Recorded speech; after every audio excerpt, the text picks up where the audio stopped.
views and opinions expressed in Cold and Missing are exclusively those of the hosts. All parties mentioned are considered innocent until proven guilty in a court of law. Cold and Missing also contains adult themes and languages and is intended for a mature audience. Listener discretion is advised.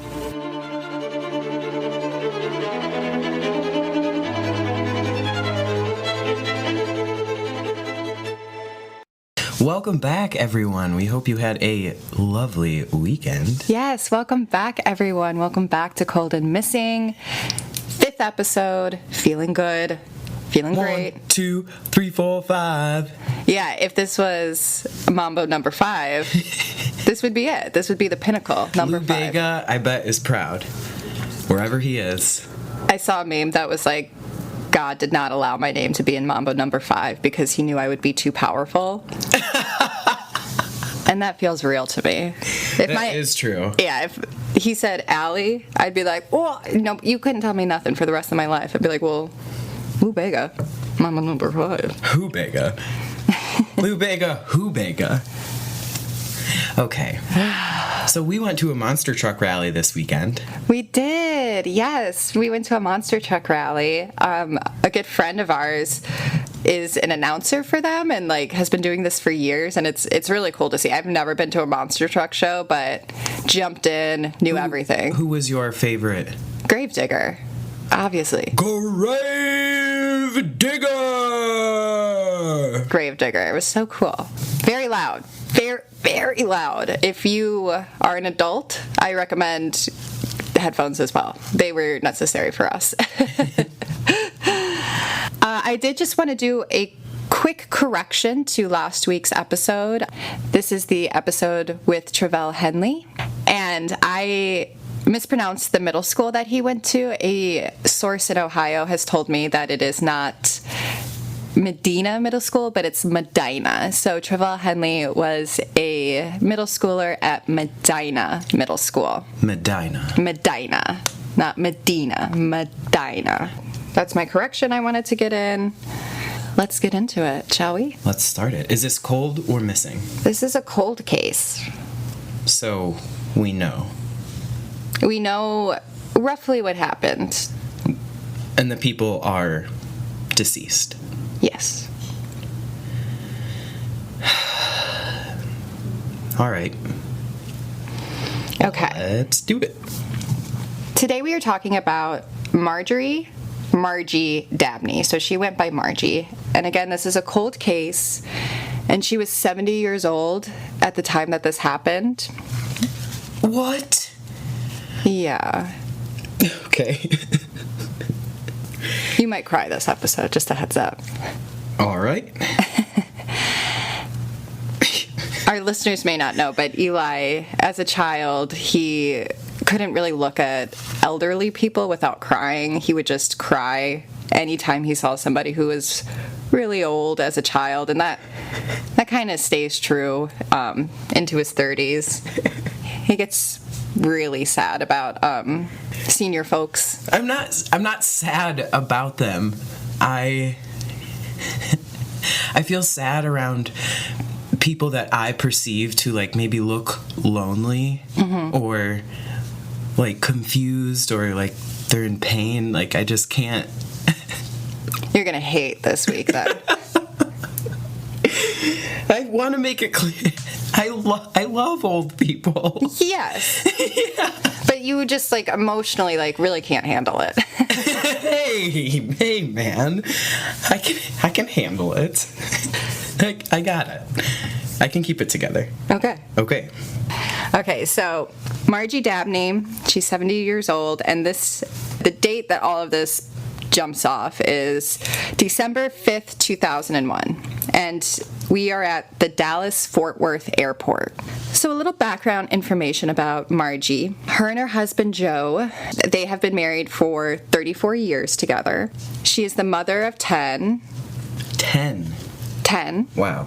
Mother of 10 and a grandmother. Her daughter says that she is the sweetest woman. She'd give you the shirt off of her back. She's 95 pounds and 5'2", so just a little itty-bitty thing.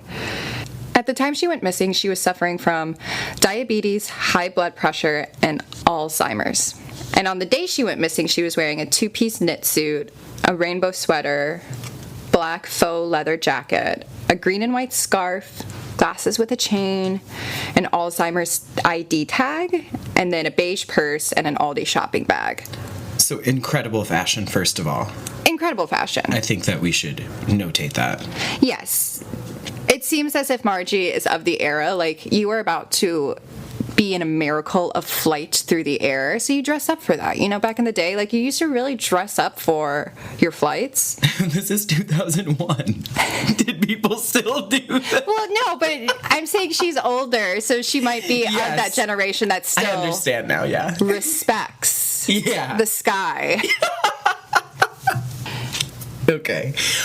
Margie had incredible fashion. Incredible fashion, yeah. 70 years old, still can get it any day of the week. Wednesday, December 5th, 2001. Margie and Joe are flying together from Indianapolis to Bakersfield, California, with a layover at the Dallas-Fort Worth airport. So Margie had been staying with her children in Indianapolis while Joe, her husband, was recovering from a hip surgery. So Joe was in California, he had a hip surgery done, and because Margie has Alzheimer's and she has a history of wandering off, she went to go live with her children in Indianapolis so that way they could watch her, and Joe, who was recovering and like couldn't really get up and move about that much, he stayed in California. But as he was healing, he was now using a wheelchair to get around. He flies to Indianapolis by himself to pick Margie up and fly her and himself back to California to their home. So they are very aware that Margie needs assistance getting from place to place, and the family is they take a lot of precautions because she does have a history of wandering off. Also, the couple is very comfortable flying together. Like, Joe, he has trouble getting around and he uses a wheelchair. And then Margie has Alzheimer's, but they are very comfortable flying. Joe and Margie had moved from Indianapolis to California only a year before this, so in the year 2000 they moved.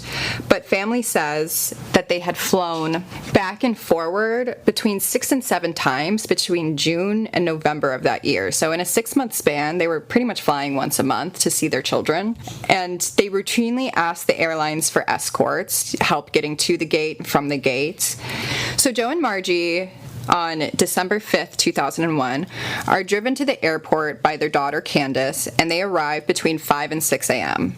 This is December of 2001, so this is just a few months after the September 11th attacks. And if you remember, during this time, they recommended that you get to the airport 2 hours beforehand because security was so cranked up immediately following the attacks.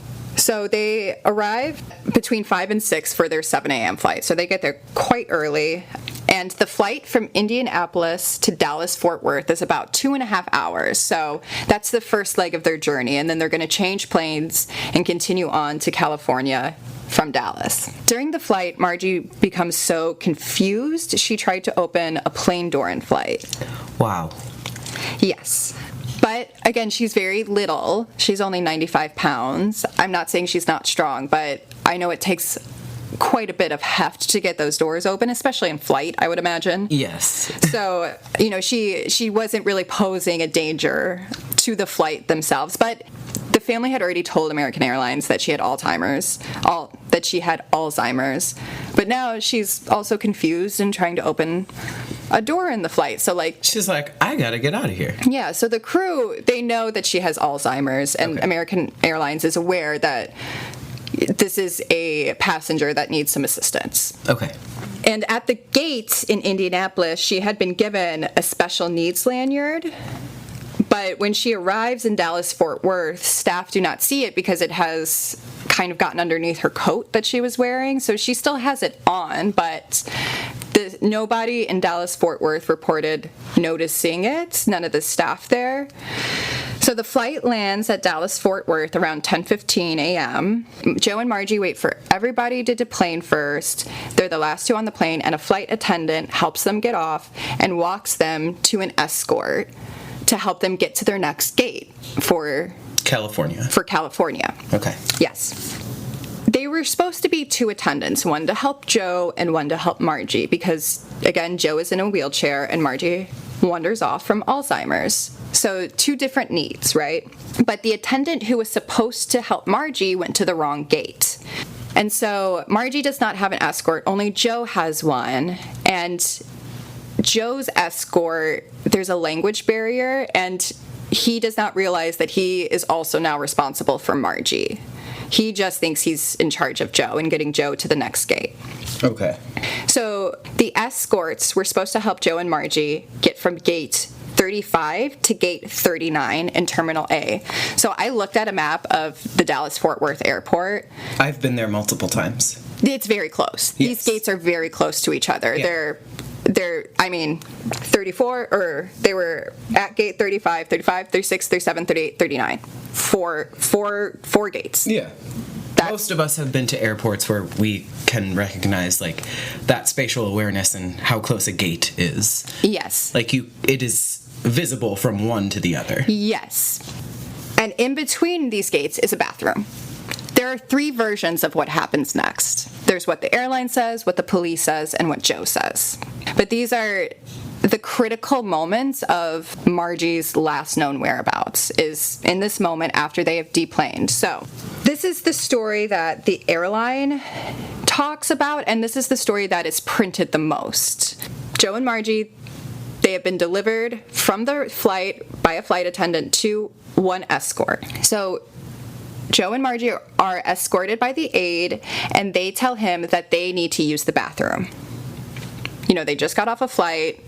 Everybody uses the bathroom after a flight, right? Like, that's 101 of flying. Like, you use the bathroom. Airplane belly. Yeah, exactly. So this is where there's, like, some deviation within the story as well. So either the escort enters the bathroom with Joe because he is recovering from hip surgery and needs help using the restroom. They tell Margie to meet them at the gate. She points to the sign and says she understands. Because, again, it's so close, you'd be able to see gate 39 from the bathroom. So correct. This is what they say. This is one version of the story. The other version of the story is Joe and Margie tell the aide they need to use the bathroom, and Joe and the escort enter the bathroom, and Margie enters the women's bathroom. But when she doesn't come out of the bathroom, the escort asks a woman aide to enter the bathroom, and she cannot locate Margie. Okay. So that's what's reported the most of what happening, is that Margie went into the bathroom. Like, that is the story. But there are reports of her not going into the bathroom and her just kind of pointing to the sign and saying she understood. But that is what's reported the most, and that's kind of what the airline says. Police say that Joe needed to use the bathroom, and Joe yelled for Margie to meet them at the gate as she wandered away from Joe and the escort. So according to police, she just kind of starts wandering away, and Joe's like yelling at her to go to their gate, but she doesn't respond, and Joe loses her in the crowd. That's what police say happened. This isn't really talked about a lot, so I don't know. But it's reported a couple of times in newspapers that this is what happened, rather than them asking to use the bathroom. She just started wandering away, and Joe tried to call after her, and he tries to get the attendant to help, but there's a language barrier happening, so the attendant doesn't realize what Joe is asking or what Joe is needing him to do to get his wife back. But then there's a third version, and this is what Joe says happened. So Joe says he never saw Margie leave the airplane. He was being wheeled off the airplane, and Margie was behind him, and he tried to twist around to see her and find her, but lost her in the crowd. So according to Joe, he never saw her get off the airplane, technically, because he was behind her, and we all know those airplane aisles are so thin that if he's being aided in a wheelchair and somebody's pushing him, and then Margie's behind him, like, he would have a hard time seeing her. Correct. So that's three versions of what happens, but essentially, they get off of the plane, Joe uses the bathroom, and Margie disappears in that time.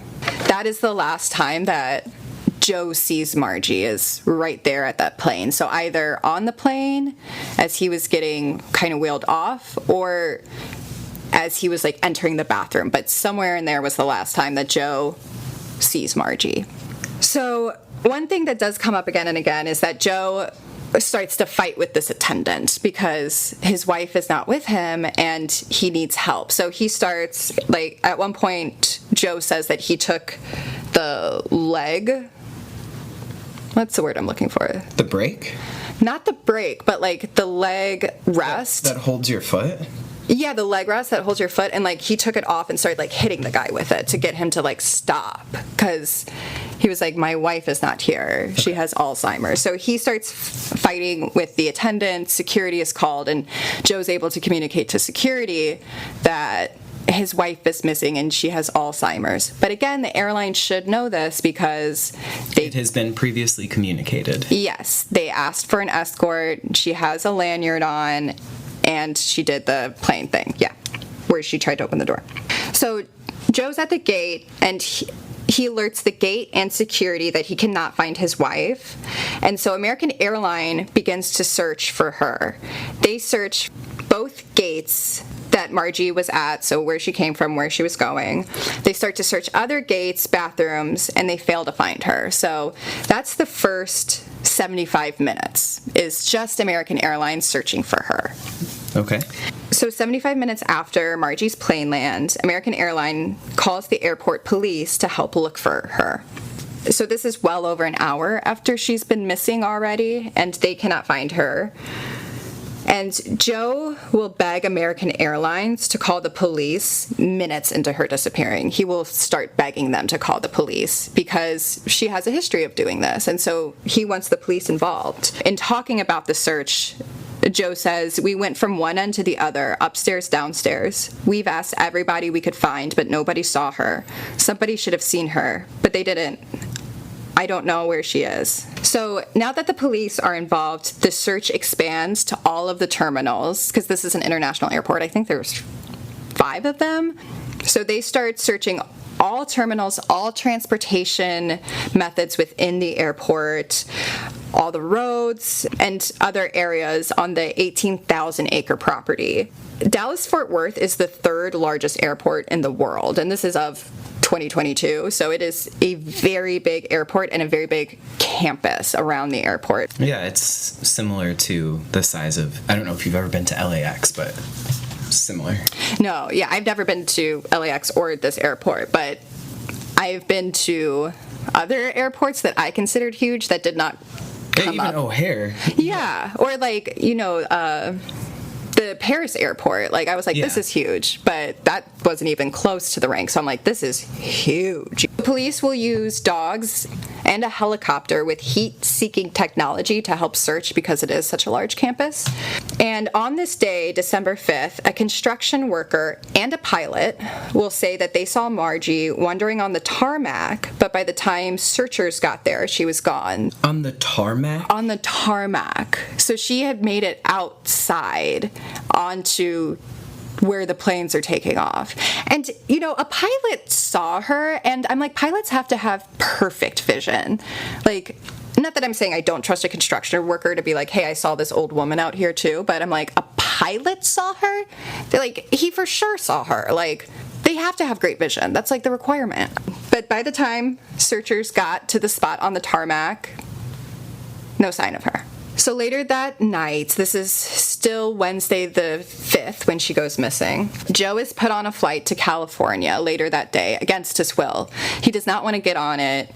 And again, there's like some questions about why he was put on a flight. According to American Airlines, they claimed that the family said it was fine for him to get on a flight, but the family says they were en route to Texas to start looking for their mother. Why would they want their father sent off? Either way, he's rolled onto a flight, and it is reported that he just sobbed the whole way home.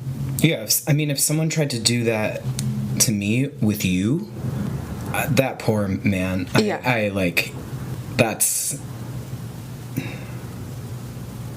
All right, keep going. Yeah, it's torturous. So Joe arrives in California in this brand new apartment that he had set up for him and Margie. alone. He calls the police in California to report that his wife is missing. So that was Wednesday. Thursday, no news. Friday, December 7th, police finally contact the media to let them know that she is missing and with her picture. So media had not been contacted till that Friday. And in an Alzheimer's search, the first 2 hours are the most critical. So 60% of people with Alzheimer's will wander off. Like, this is a habit of people for Alzheimer's because they are searching for something that's familiar to them. So 60% of people with Alzheimer's will wander off. And if not found in the first 24 hours, 46% will die, mostly due to dehydration or hyperthermia. So just like with kids, those first hours are so critical. It's like also with people with Alzheimer's, those first hours are so critical. And American Airlines spent that first hour not alerting the police that she was gone, just searching for her locally instead of announcing it to everybody.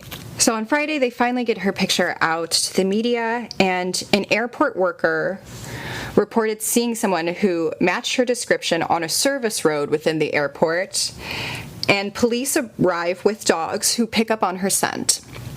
So she was there on that road, but then it stopped abruptly, which is, quote, consistent with her getting into a car. I quoted Marty Ayers, the American Airlines spokesman. The media called Joe in California. He's still in California. And he says, quote, I ain't heard nothing. Nobody tells me anything. I don't know what's going on here. All I want is my wife. Please. Margie's children will come to Texas to kind of head up the search because, again, Joe is recovering from this recent surgery. And so Monday, December 10th, the FBI officially joined the search for Margie.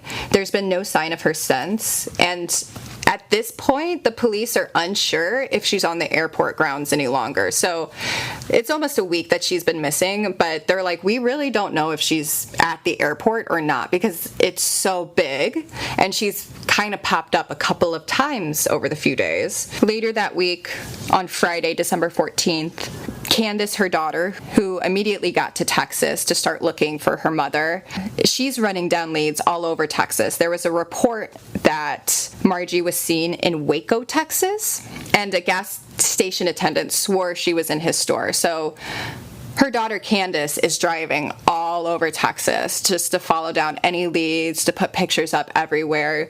Like when she heard about this possible sighting in Waco, she wallpapered the city in posters of her mother.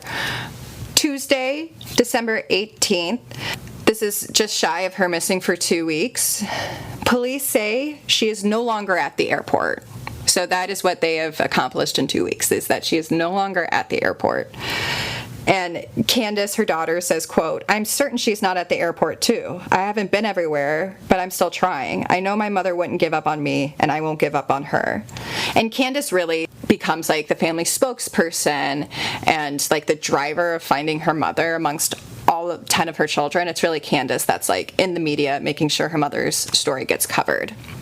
So Christmas comes and goes, New Year's comes and goes, no sign of Margie. And American Airlines, they had been paying for a rental car for Candace, as well as a hotel for her to be in Dallas, because again, she's from Indianapolis, so for her to be in the area. But they announced that they will stop paying for this on January 14th. So just a little over a month after her mother's been missing, American Airlines says, we're not paying for that anymore. But they will, American Airlines says they will keep a private investigator on the case for another month. Like she's a piece of luggage. How gracious How of gracious. A multi-billion-dollar company and industry. How gracious. How gracious. So March 2002, she's been missing for about 3 months at this point. Joe hasn't unpacked the suitcases from the day that Margie went missing because she was the last one to close them. So he can't bring himself to open them. And he says, quote, all I want is my wife. She really was the only woman I ever loved. I just want to know that she's okay. What happened?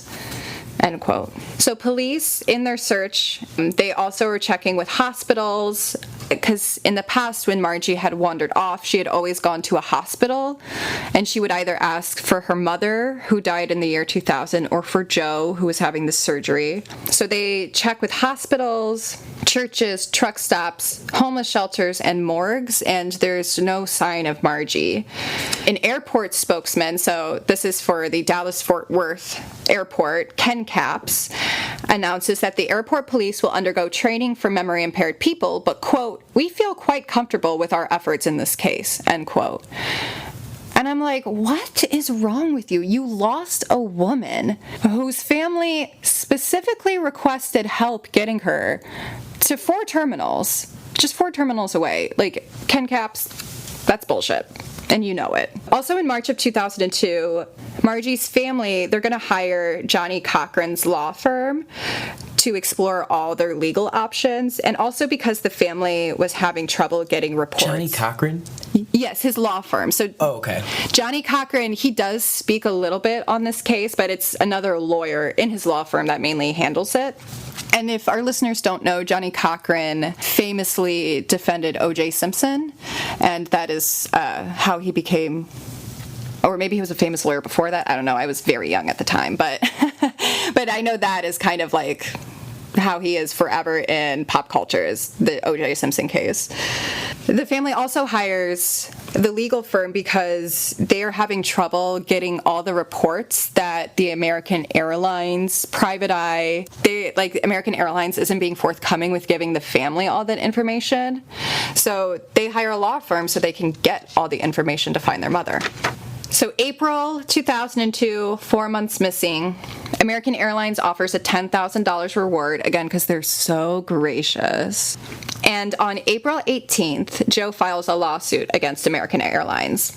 In response to the lawsuit, you're going to love this. In response to the lawsuit, the American airline lawyer suggests that the couple could be conspiring to defraud the airline. They're like, well, maybe she's just hiding for 4 months. This 95-pound, 70-year-old woman with Alzheimer's is swindling American Airlines. Yeah. Her and her 63-year-old recovering from hip surgery husband. Swindling. That's the vibe American Airlines is going with. Yes. Okay. That's their stance. The family attorney, so this is Bruce South, and he is a lawyer at Johnny Cochran's law firm. He believes that she was abducted by an airport employee. And he says, quote, "she's either dead somewhere or is being housed by someone," end quote. The airline, of course, wants to settle the lawsuit outside of court. But Candace Price, she says, quote, "how are you going to try to settle when you still haven't found my mother?" Yeah. Yeah. What do you mean settle? Settle what? Yeah. Settle your own delusions and come back to Earth? Yeah, if that's the case, let's settle it quick, American Airlines. Because y'all got me fucked up on this one. Okay, so September 27th, 2002, 9 months missing. The family revived the lawsuit for $75 million, which I'm like, get it. Do it. Yeah, I'm like, that. Do it for $1 billion. Like, they have it, and you deserve it. And it's revealed at this time that American Airlines misidentified Margie as an unaccompanied minor instead of an Alzheimer's passenger. So they had her marked down as a child. A child, essentially. And I'm still like, so y'all are good with losing a child still? Like, yeah. If she had been an unaccompanied minor, like... Yeah, you saying that doesn't make it any better. No, Honestly, it makes it worse. Yeah, it makes it look worse for you. March of 2003, Margie's been missing for over a year at this point. Okay. Joe and American Airlines settle outside of court, and the amount is not disclosed, which means I think the airline paid out of their fucking nose. And then that's all we kind of hear for 2003. In January of 2004, so 2 years missing. Mm-hmm. A skull is found on airport grounds, and later skeleton remains. But it turns out the skeleton remains are of a man's body, so it's not Margie. And later in the year of 2004, a $100,000 reward is going to be offered for information for Margie. Nothing happens in 2005. Nothing happens in 2006. And the family hopes that Margie is still alive and that somebody found her and is caring for her. And that's like what the family like hangs on to, is that she's, you know, she has Alzheimer's, so she's not able to communicate where she's from, who she is. So somebody has just found her and is caring for her, is what the family is like hoping for and living on. Just shy of 6 years since the last time Margie was seen. So this is November 26th of 2007. The Louisville PD are called to Louisville Lake, and this is about 15 miles north of the Dallas-Fort Worth airport. The Army Corps of Engineers were conducting a controlled burn near the dam that sits there and revealed a human skull and bones. The body of a woman is found, and at this time she remains unidentified. October 2008. So 7 years Margie has been missing. Another controlled burn is done in an adjacent field from where the skeleton remains were found. So the Army Corps of Engineers is conducting another controlled burn in an adjacent field. During the burn, they find Margie's ID, bus pass, AARP card, her American Airlines tag, and the clothes she was last seen in. So that's all found in this field, adjacent to where the remains were found. Police asked the family for DNA to compare to the skeletal remains they found in 2007. The family hopes at this point that she just fell into a diabetic coma and passed away peacefully. So they know she is no longer alive and nobody is caring for her the way that they originally hoped. But now they hope that she died peacefully and just kind of fell asleep. And police believe it unlikely that she walked to where her remains were found due to the distance and her age. So this is 15 miles north and through some wooded terrain. So they do not believe that she wandered there on her own. So Friday, November 14th, 2008, DNA confirms that the bones found November 26th, 2007 are confirmed to be Margie's. So those skeletal remains are Margie's and the family is informed. On November 17th of 2008, an autopsy is done on the remains, and the case is officially declared a homicide at this point. Ugh. On her skull, there is a fracture, and the nature of the fracture indicated that Margie was either hit or shot in the head, but they specifically say she did not fall. Like, this could not have happened from an accidental fall, which in my mind, when I was reading this, I was like, would they be able to tell if she fell? Because again, you know, she's an older woman. Like, could she have fallen and hit her head and died that way? But they very specifically say she did not fall. Like, it is a homicide. And something in my bones tells me that if they could have gotten away with calling it anything other than a homicide, they would have. You know what I mean? Like, for sure. This old woman who had Alzheimer's that wandered away, got lost in an airport, turns up 7 years later. Like, I think they would have tried really hard to find any other reason but homicide that this woman died. It is officially declared a homicide. And the autopsy cannot determine when or where she died, so we don't know how quickly after she went missing she died. Joe is in disbelief that his wife has been murdered. He's still alive 7 years later. He's at this point, he's only 70. And Candace, her daughter, who had been searching and had been hoping for the best alternative, says, quote, "To get this news that somebody hit her upside her head, you can't prepare yourself for this." January of 2009, police reveal that there's no security footage anywhere from that day she went missing of her or Joe. So no cameras in the airport caught her. They didn't, or they were fucked with? Right. Well, that's the question, right? Like, how does that happen? How does that happen after 9/11? Not a single camera caught them in the airport. Not a single one. And this was like 40 days after 9/11. Or like, well, no, because that was September, October, November. Okay, 60 days. Yes. I mean, I flew again, I was like 12. I flew 6 months after 9/11, and I remember security being crazy, like flying this time. Like I had flown before with my family, but like I remember how picked up the security was. To this day, I remember that flight, like how secure it really was, you know?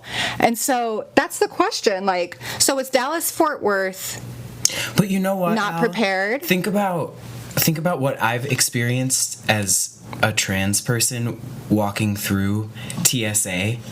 If I were to say, like, this person, like, this was my experience, I was touched inappropriately, I was talked to inappropriately, it was handled inappropriately, I would bet my life that there would be no cameras, like no footage of that to be like, oh yeah, that is what happened, and we will like Right. work on that behavior. So yeah. I'm like, I get it. They don't have our best interests in mind, in my opinion, in walking through an airport. Well, yeah, and you know, it begs the question. So it's like, okay, was Dallas Fort Worth not secure after 9/11? Well, like, was that just it? They had no cameras at all? Or y'all lying? Y'all be lying. Yeah, like the cameras outside. Like, what? I don't understand with, like, okay, so a pilot saw an old woman wandering around outside of the tarmac, and, like, that wasn't an immediate, like, turn on all of the sirens at the airport. Like, a rando is walking around where planes are lifting off. Like, right. That doesn't make any sense to me. Yeah, there's a lot about it that doesn't make sense, because in theory, a woman should not be able to disappear without a trace from the third largest airport in the world. That should be very difficult to do, but this 70-year-old Alzheimer's patient did it flawlessly. No, poof, disappeared without a trace. Are you kidding me? Yeah, so police have no leads. Margie. So collectively, you and I, we call shade. We call shade. We're calling shade on the whole ordeal. We call shade on American Airlines. We call shade on Dallas Fort Worth Airport. Shade, shade, shade. For shame. But if you out there, our listeners, who I know, I'm sure you're also throwing shade. If you have any information about what happened to Margie, or maybe you were flying during that time and saw an old woman that sticks out in your mind, because, again, this was so close after 9/11. A lot of those first airport memories, like, live in people's brains, you know, of flying after 9/11, what that was like, you know? Yeah. So if you heard somebody, anybody, if anybody knows anything about this, please contact the Louisville Police Department at 972-219-3640.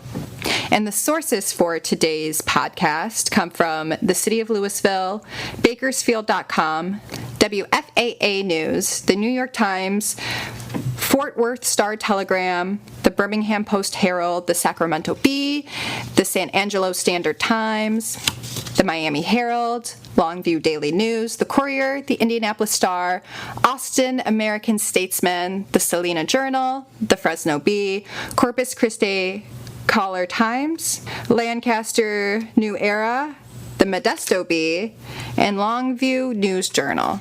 Wow. Thank you for all of that digging you did. Well, I just couldn't believe it. I feel like I'm going to say this after every case, but it's like, how a busy airport in broad daylight and nobody sees her? You know, we watched that documentary last night, What Happened to Andy, and so much in that documentary they talk about the egos that are in place at, like, different police departments, the egos that are built into just, like, capitalism, you know, and, like, wanting to withhold information, wanting to hide information, wanting to control how it is let out, wanting to be the one who breaks the case, wanting to be the one that covers up the case, you know. Right. There's, you know, when one person dies, you can, like, times that number by, like, a couple thousand of how many people are involved surrounding that one person in solving the case. So, like, so many new things and emotions and egos and politics are introduced to that person's death, and it's really unfortunate that it happens that way. Yeah, because it should be like the ultimate goal is like just bring this person home and stop, like that's it. But yeah, they withhold information. It's the idea, well, I found this info, you got to go find it if you want it. But it's like, well, in the coming up with like stories based off of knowledge that they grabbed from the air above them, that these people were somehow swindling the airport, like introducing that new storyline. It's like, why would you are muddying this on purpose. Yes. Yeah. You're trying to introduce buy time, to push time. Exactly. Mm-hmm. You're trying to introduce doubt and release fault, responsibility, accountability. Right, because ultimately it's the airline and the airport. The family says this again and again in interviews with them, but it's like they lost her like a piece of luggage, and they treat it like it's a piece of luggage. Like it's not serious. Like it's not their mother. It's not their wife. It's not a grandmother. It's not somebody. They were just like, oh, well, you lost your luggage? Please fill out this report. We'll send you $10. The fuck? All right. Wow.